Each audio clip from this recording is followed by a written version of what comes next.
Pine Ridge Indian Reservation is located among the rolling plains and adjacent badlands of South Dakota. The Lakota people have inhabited the plains long before the formation of the United States. They lived off the land and hunted the nomadic animals that provided their subsistence. The Lakota are part of the 7 sister tribes of the Sioux. With the formation of the United States and westward expansion, the traditional Lakota way of life was almost totally eradicated. The written history of the Lakota people is a false history based on division and conquering that convoluted the purity of the Indian people and ultimately created their subordinate status in their own country. The Lakota people have a long heritage of great leaders such as Crazy Horse, Chief Brings Plenty, Chief Red Cloud, Sitting Bull, Leonard Crow Dog, and Black Elk. President Obama recently honored Sitting Bull on his latest book of Thee I Sing. He places Sitting Bull in the same category as other notable activists such as Martin Luther King Jr. and Nelson Mandela. These Lakota leaders represent the traditional beliefs of respect for nature and care for all living beings, humans, plants, and animals alike. These men fought to protect their people and way of life, and they fought to maintain the harmonic relationship the Lakota had with nature that still resonates within the hearts and minds of the Lakota people today. President Obama, you write in your book that Sitting Bull was a man who healed broken hearts and broken promises. It is fine that we are different. Let us show the Lakota people that we are and can be different, and that all promises do not have to be broken. It is time for the American government to stand up and meet the needs of these people, because when the needs of the people are not met, the needs of the government are not being fulfilled. Something deeper and more depressing lies under the surface of this sacred landscape and among these beautiful people. The Pine Ridge Indian Reservation is plagued with poverty, drugs and alcohol abuse, and a high number of suicides. What causes such a beautiful place and people to live in such destitution? Their state of internal colonization, government corruption, misappropriation of government funding, loss of cultural tradition and heritage, and the illegal flow of drugs and alcohol all contribute to the downward mobility of this group of Lakota Indians. A proud and fierce people, however, destitution, drugs, alcohol, and poverty have caused many Lakota to give up and remain stuck in a state of hopelessness, dependent on drugs and alcohol to soothe their pain and suffering. There's one of my nephew laying over here.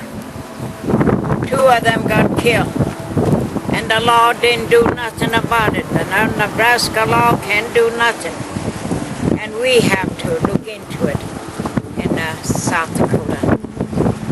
So we have to do something.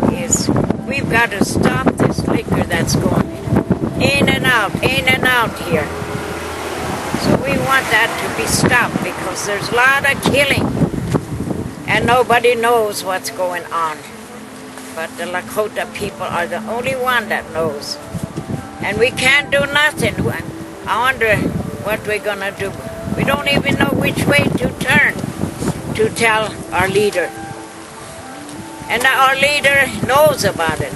She can't do nothing. She can't do nothing. They're all for the money. But now we need help.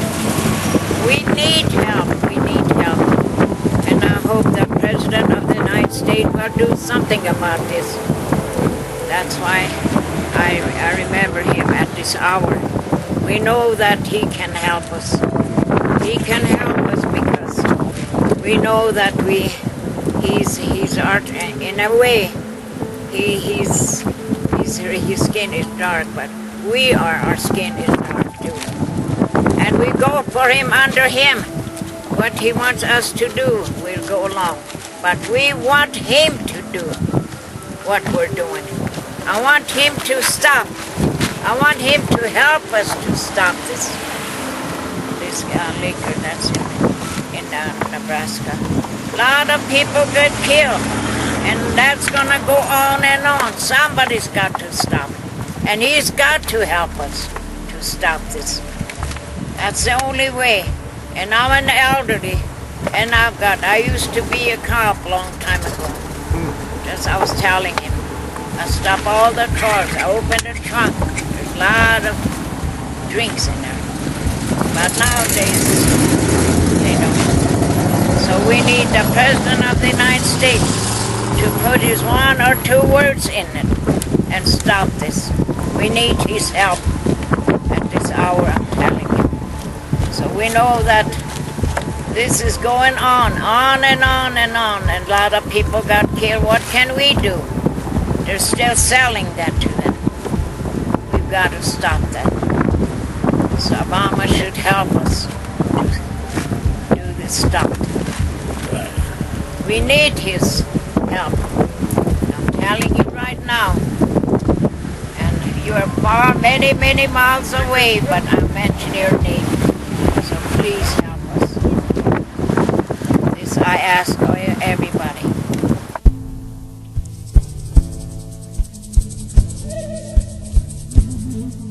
I did not vote Obama. I did not vote for him.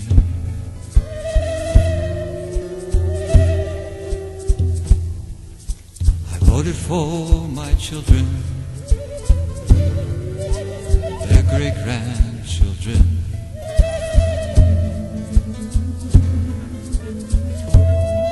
For the 7 generations that too often we forget.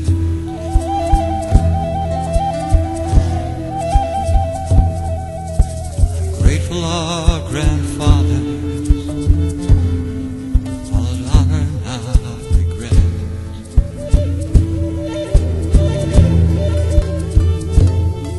For a man's name is his honor. I hope that this is true.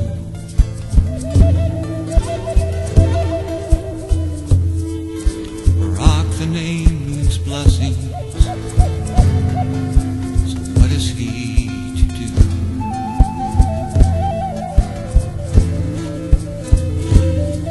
Will he help the cold and hungry? Will he heal the earth ahead?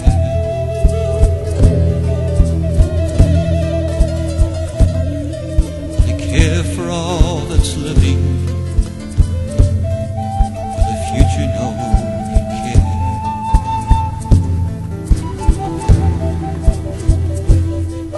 After all the great white fathers, I've hope for the first great black.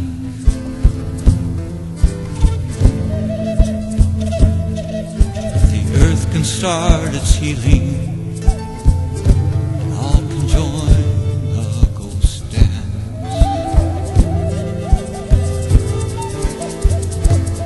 All directions and all colors finally find their peace.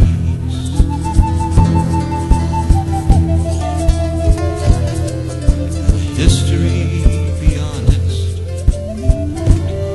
or it talks of his good deeds?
think about those people?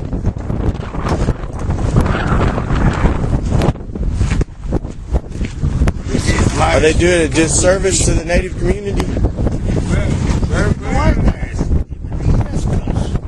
And then, Black ones, even the Mexican. so that's why the Strong-Hearted have a roadblock, right? Yeah, most people don't acknowledge it. Right? I can understand that. Because we all walk with